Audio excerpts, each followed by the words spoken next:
He told her he wanted to feel her inside him, not the other way around. He said it standing in the middle of a marble hallway that cost more than her entire life, his voice low and certain and devastating, like a man confessing something sacred. She was holding a mop. He was holding an empire. And in that impossible, electric moment between them, something cracked open inside Baek Do-hyun that had been sealed shut for years. Something that would cost him everything. And save him completely. Welcome, fam. Please like, share, subscribe, and tell me where you're watching from. Her name was Nia Adeyemi, and she was not supposed to be here. That was the thought that followed her through every hallway of the Baek Tower, trailing behind her like a second shadow. She was not supposed to be cleaning the 42nd floor at 11 o'clock on a Wednesday night. She was not supposed to be the only person in a building full of terrified employees who wasn't afraid of the man on the penthouse level.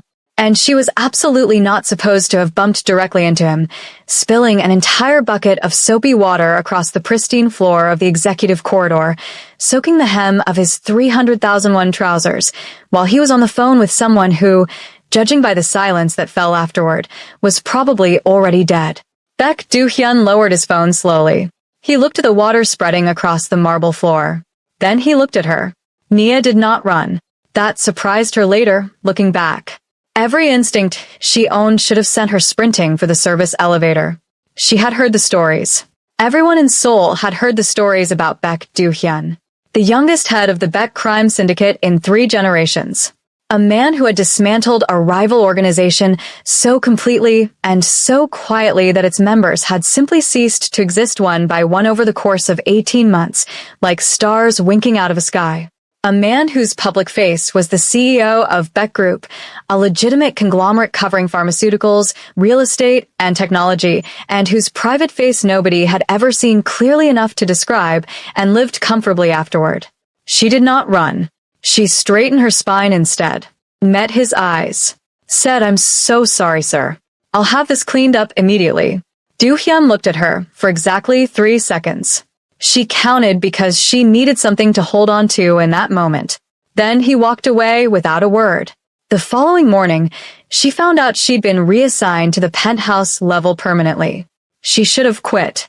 Any reasonable person would have quit. Nia knew this the same way she knew her own heartbeat, steady and certain and impossible to ignore. But reasonable was a luxury she couldn't afford right now. Her mother's treatment wasn't cheap. The rent on the small apartment in Mapo wasn't cheap. And the cleaning agency had just bumped their penthouse rate by 40%, which meant that Nia, specifically, had just become 40% less able to say no to things that scared her. So she went back. The penthouse was its own universe. 43rd floor, floor-to-ceiling windows overlooking the Han River on 3 sides, the city spread below like scattered embers. The furniture was sparse and devastatingly expensive, chosen by someone who understood that real power never needed to announce itself loudly. A single orchid on the kitchen counter. A painting on the far wall that Nia recognized, somehow, as a piece that had been reported stolen from a private collection in Paris 4 years ago. She said nothing about the painting. She cleaned around it. For 3 days Do-hyun was almost never there. She moved through the penthouse like a ghost, learning its geography, its silences, the way the light changed over the river at different hours. She told herself she was not looking for him. She was learning the space she had to clean. That was all. On the 4th day, he was sitting at the kitchen counter when she arrived at 7 in the morning. He was in a dark suit already, tie loosened at the collar, reading something on a tablet. A cup of coffee sat untouched beside him, steam rising in a thin, perfect column. He did not look up when she came in. She started at the far end of the room, the way she always did. Methodical, quiet, professional. "You were a nurse," he said. Nia's hands went still on the cloth she was holding. She turned. He was still looking at his tablet. "Pardon me?" He turned the tablet around. On the screen was what appeared to be her complete employment history going back 7 years. Adeyemi Nia, previously employed as a licensed practical nurse at Asen Medical Center. Resigned 18 months ago. Current employment, Premier Clean Solutions, staff level 3. He set the tablet down. "Why are you here instead of there?" She stared at him. He was asking her this like it was a reasonable question. Like it was not an extraordinary violation of her privacy. Like he had not just casually displayed that he'd had her investigated, probably within hours of her spilling that water on his floor. "Family circumstances," she said, her voice completely steady.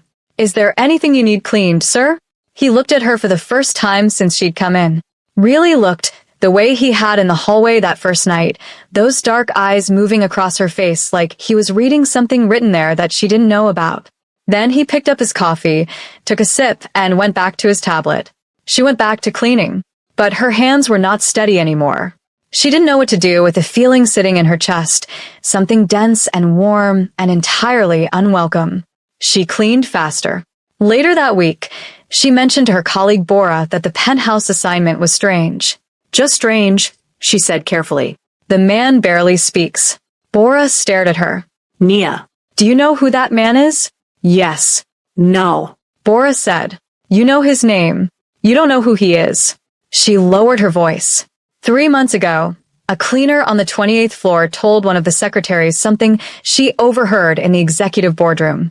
1 month later, that cleaner moved to Busan. No forwarding address. No notice given to the agency. Just gone. Nia kept her expression neutral. "I understand. Do you?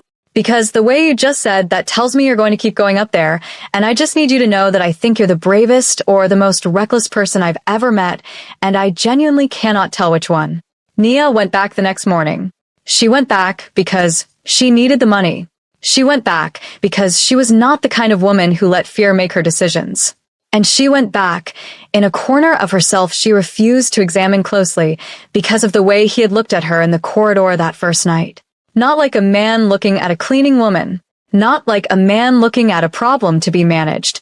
Like a man looking at something he hadn't expected to find. Something that unsettled him in the specific, private way that only true surprises can. Baek Do-hyun, in his 41st floor office that same morning, was pretending to read a contract.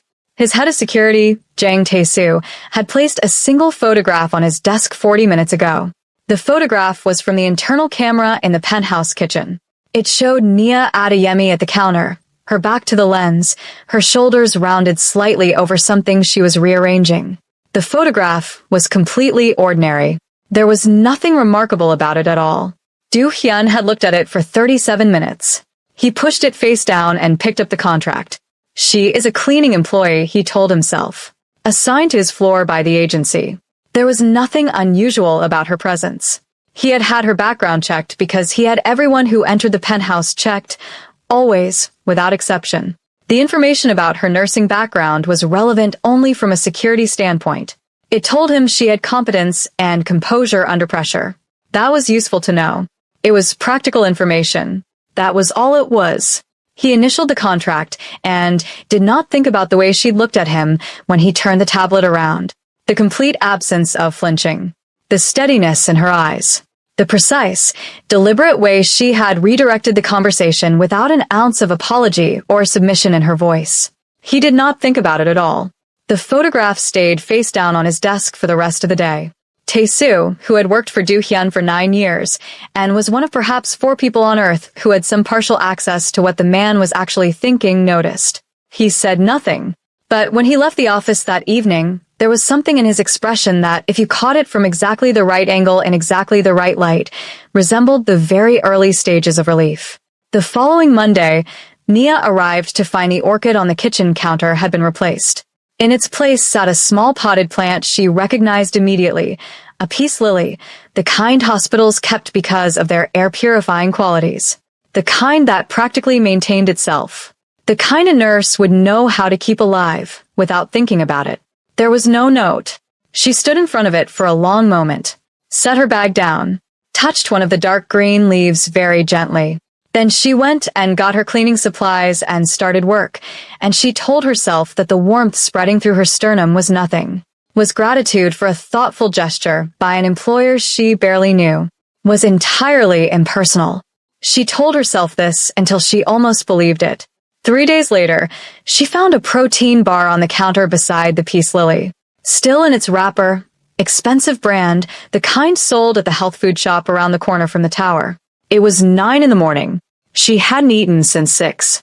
She had been running late and had skipped breakfast, and hadn't thought anyone knew or would notice. She ate the protein bar standing at the counter, looking out at the river.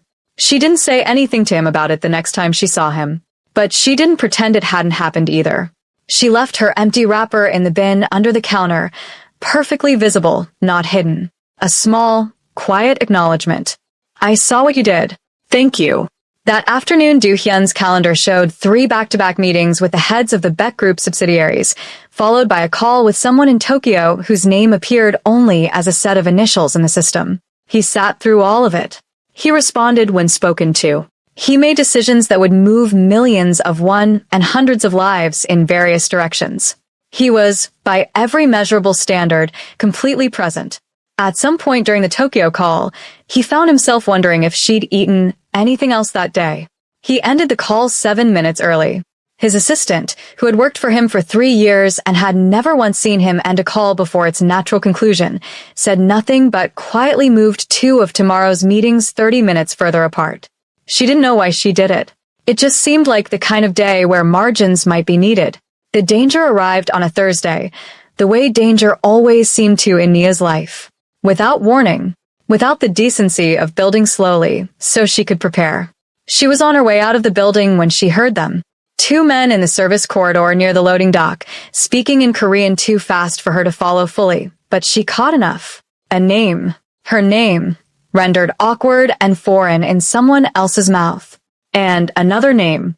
Beck Do-hyun. And a third thing that she understood not with her brain but with her body, with the cold that flooded down her spine and the way her feet stopped moving entirely. Someone had been watching her. Someone who was not Do-hyun. Someone who knew her schedule on the penthouse floor and wanted information about what she saw up there. She backed away from the corridor quietly. Professionally. Like a woman who had not just heard anything at all. But her hands were shaking by the time she reached the street. She did not tell Do-hyun. She told herself this was because it was probably nothing. 2 employees talking. Possibly unrelated. She was reading too much into fragments of a language she only partially understood. She was catastrophizing. She told herself this. She did not believe it. The next morning, Do-hyun was standing at the window when she arrived. The city stretched below him in the pale early light, his hands clasped behind his back. He didn't turn around. You seem afraid today, he said. She set her bag down. I'm fine. Liar. The word came out flat and matter-of-fact, not cruel, not accusing, just accurate. She pressed her lips together. 2 men in the service corridor yesterday evening, she said finally. They knew my name. The silence that followed was extremely loud. Do-hyun turned from the window. His face was utterly calm. That specific, trained calm that she was beginning to understand was more dangerous than any expression of anger. What exactly did they say? She told him. All of it. Every fragment she'd caught. He listened without interrupting, his eyes on her face the entire time with an intensity that was almost unbearable, but that she refused to look away from because she was not going to be a woman who flinched in front of this man. She had decided that on day 1, and she was not revising it now. When she finished, he was quiet for a moment. Then he said, You should have told me immediately. I was uncertain about what I heard.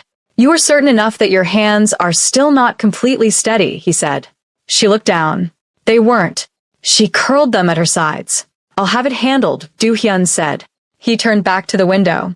You are not to use the service corridor after 6 p.m. Use the main lobby exit. Check in with Tae-soo before you leave. She stared at his back. You're giving me a bodyguard protocol. I'm giving you a common sense procedure. Those are the same thing in your world. He said nothing. She picked up her supplies. Do you know who they were? Yes, he said simply. The single word carried the specific weight of a man who had already made decisions she would never be consulted about. She understood, standing there in the early light with the city sprawling beneath them both, that she was now inside something she had not agreed to enter. That the moment she had looked up at him in the corridor that first night without running, she had stepped through a door that she hadn't even seen. She wasn't sure she was afraid of where it led. That was the problem. That afternoon, Do-hyun called Tae-soo into his office and closed the door. The conversation lasted 40 minutes. Tae-soo emerged looking like a man who had just received a very precise set of instructions and intended to carry them out with extreme thoroughness. What nobody outside that room knew, what even Tae-soo only partially understood, was that Do-hyun had not called the meeting because Nia was strategically useful or because her proximity to the penthouse made her a liability that needed managing. He had called it because the image of her standing in the corridor at dusk with her hands shaking and her chin up had done something to him that he was not going to examine directly for another several weeks. He was a man who processed facts quickly and emotions at geological speed.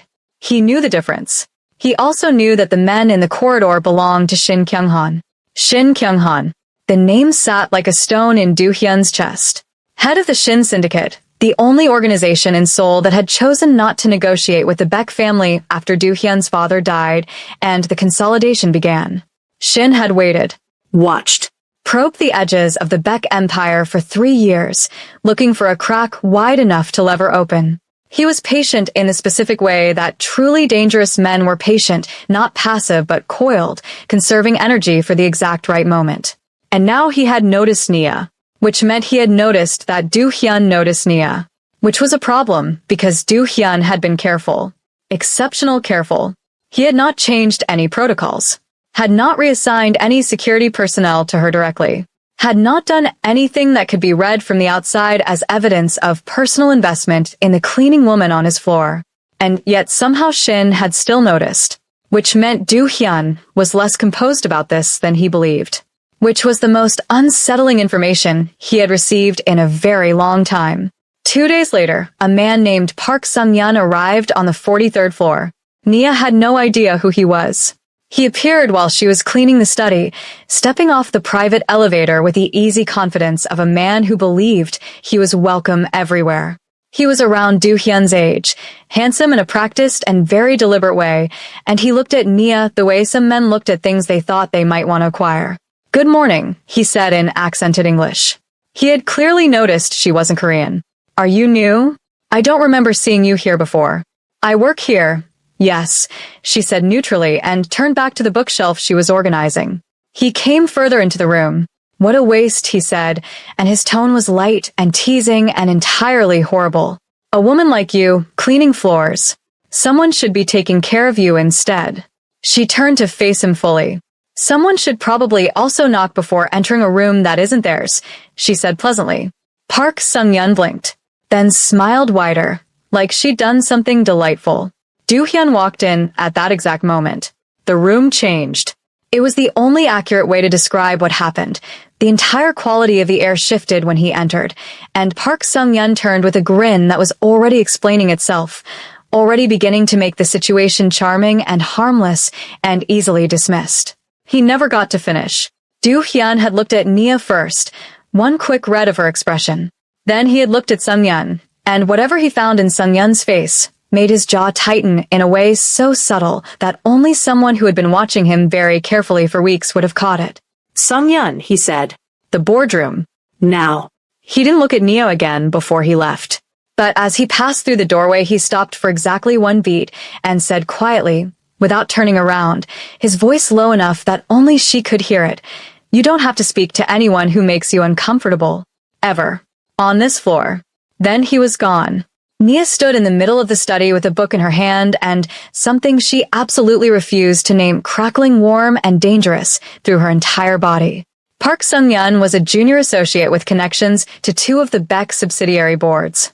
He was in the legitimate world, someone Do-hyun had to manage carefully. In the boardroom that morning, Do-hyun was precise and professional and said nothing whatsoever about Nia or what had just occurred in the study.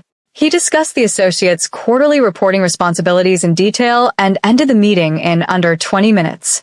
Tae-soo, who had accompanied Do-hyun to the boardroom, noted that Do-hyun spent 7 of those 20 minutes looking at the window with the specific expression he wore when he was deciding how to remove something from a situation permanently. Tae-soo did not ask. He simply made a quiet note to check whether Park Sung-yeon had any upcoming requests to access the penthouse level and began, in his methodical way, to make sure those requests encountered administrative obstacles. He was, after all, very good at his job. A few days later, Nia found a small velvet case on the kitchen counter, beside the peace lily. beside where the protein bar had been. She stared at it for a long time without touching it. Then she opened it. Inside was a simple bracelet, slim and dark and understated, the kind of thing you wouldn't notice unless you were already looking. On the inside of the clasp, barely visible, was a small tracking chip. She closed the case, set it down, walked to the window, stood there looking at the river for what felt like a long time. Then she went and found her phone and sent a text to the number Tae-soo had given her for building security queries. Tell him, she typed carefully, that I am not a package to be tracked. She waited. 3 minutes later, a reply. Mr. Beck says, you are correct. You are not a package. The chip can be removed. The bracelet itself was selected for a different reason. If you don't want it, leave it on the counter. He will understand. She picked it up again, turned it over in her hands. It was beautiful in its quietness. It did not announce itself. It simply existed with quality and restraint and the kind of attention to detail that meant someone had thought about her specifically. She put it in her pocket. She told herself she would think about whether to wear it. She was wearing it by the time she reached the lobby. She hated how much she liked it. The crisis arrived 2 weeks later without warning, the way all real crises did. Mia was in the service stairwell at 7:40 in the morning, earlier than her usual time, having come in to cover for a colleague. She heard the door behind her open. Then something cold pressed against the back of her neck, and a voice in Korean told her not to move. She did not scream. She thought, with a clarity that surprised her, about how her mother was expecting a call at noon. Then she thought about the bracelet on her wrist. She pressed the clasp. The stairwell erupted 40 seconds later. 3 of Do-hyun's security team came through 2 separate doors simultaneously, and the man behind Nia found himself on the floor with a speed that suggested he had profoundly misjudged the situation. Nia was moved to the side, her back against the wall, Tae-soo's hand on her shoulder firm and certain and steady. Are you hurt? Tae-soo asked. No. He nodded. Come with me. Do-hyun was in the security operations center 2 floors below the penthouse when they brought her in. He was standing over a bank of monitors, and he turned the moment the door opened. His eyes went to her face first, her throat, her hands, reading her body the way a doctor checked a patient, methodical and complete. Then something shifted in his expression, something that was not professionalism. He crossed the room to her in 3 strides and stopped a foot away, too close for a professional interaction. Close enough that she could see exactly what was happening behind those dark, composed eyes. The controlled fury. The relief. The other thing, the one that had been building since the corridor on the first night, the one that he had been managing and containing and refusing to acknowledge directly. She looked up at him. Her chin was level. Her eyes were steady, but her hands were shaking again. He saw them. Without a word, he reached out and took both her hands in his, wrapping them completely in the warm, sure grip of his fingers, and she felt the shaking slow. I told you, he said quietly. Service corridor. After 6. She swallowed. It was before 6. He looked at her. Something shifted further. He was still holding her hands. He had not let go. The security team was present in the room, but they had all developed a sudden and comprehensive interest in the monitors. You pressed it, he said. The clasp. Yes. Why did you keep it? She looked at him for a long moment. Because someone thought about me specifically, she said. And I'm not used to that. The room was very quiet. Do-hyun's hands tightened fractionally around hers. Not much. Just enough. Shin Kyung-han made his move on a Friday. He was, as Do-hyun had always known he would be, intelligent about it. He did not come at the Beck Empire through the front. He went through the media. A story appeared Friday morning in 2 separate online outlets simultaneously, the coordination too clean to be coincidence. The story alleged that Beck Do-hyun had formed an inappropriate relationship with a foreign national cleaning employee, that he was using her as a courier for illegal financial documents, and that she had entered South Korea on a fraudulent work visa arranged by a Beck subsidiary. Every single word was a lie. The lies were excellent. Specific, detailed, supported by documents that looked almost real unless you knew exactly what to look for. The kind of lies that required months of preparation and a professional forger and an information network reaching deep enough into the right places to plant the seeds before anyone knew to look for them. Nia read the story on her phone at 8 in the morning in her apartment in Mapo. She read it twice. Then she sat on the edge of her bed and felt the specific vertigo of a person watching their life be rewritten by someone else's hand. Her phone started ringing. Numbers she didn't recognize. The agency. A journalist. Her colleague Bora, who was texting in rapid bursts of alarm and concern. She turned the phone face down. She was at the tower by 9. Tae-soo met her at the lobby. His face told her the situation was serious. She already knew. He took her upstairs, not to the penthouse but to a conference room on the 38th floor where 3 men in suits were working over laptops with the focused energy of a team running out of time. Do-hyun was at the head of the table. He looked up when she walked in. She looked back at him. "I want to be clear," she said, "before anyone speaks.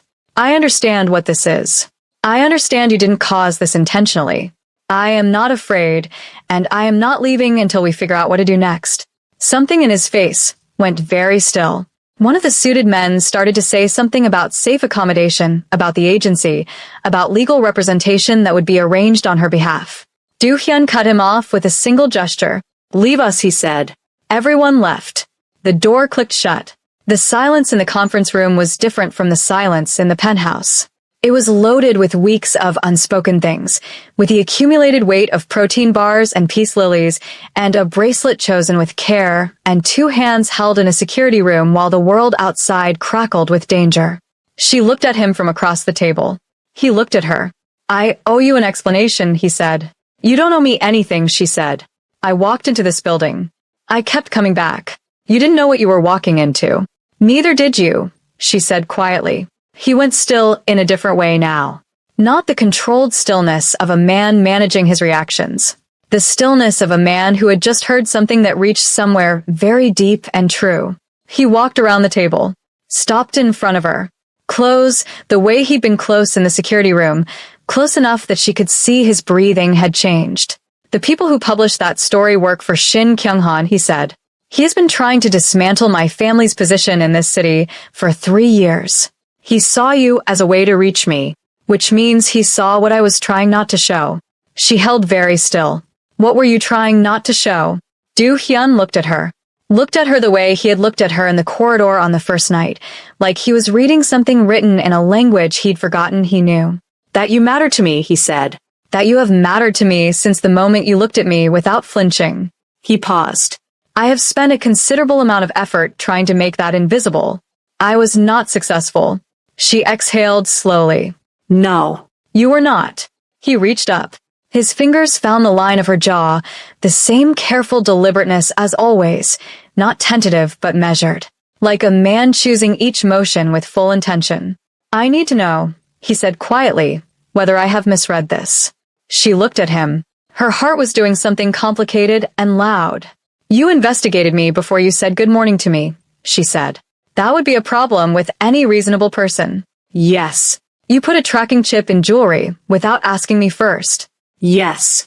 "You are a frightening person who does frightening things in the dark, and I work for you, which is an objectively terrible foundation for anything." "Also yes." She looked at him. He looked back. Patient and honest and not even slightly apologetic because he was a man who did not do apology by instinct. He did acknowledgement.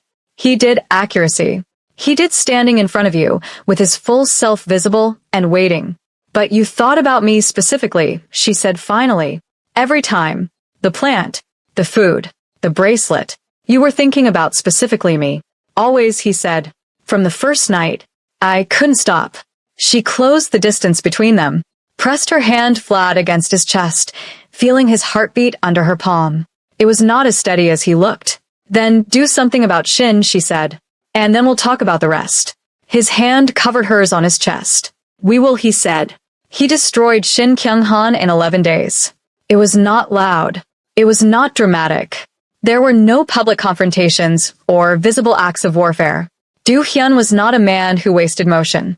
He moved through Shin's network methodically, surgically, calling in debts and alliances accumulated over years, turning the man's own organization against him piece by piece until Shin was standing on the outside of everything he'd built with nothing solid left beneath his feet.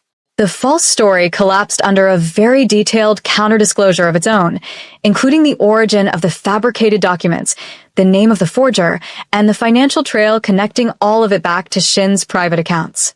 The story did not need to be loud. The right people saw it. The right people understood.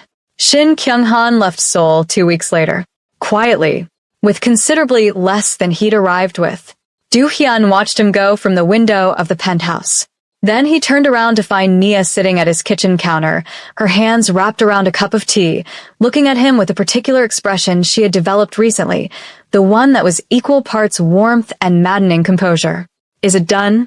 she asked. He sat across from her. "Yes." She nodded, took a sip of tea. "How's your mother?" he asked. Mia looked up. It was the first time he had asked directly.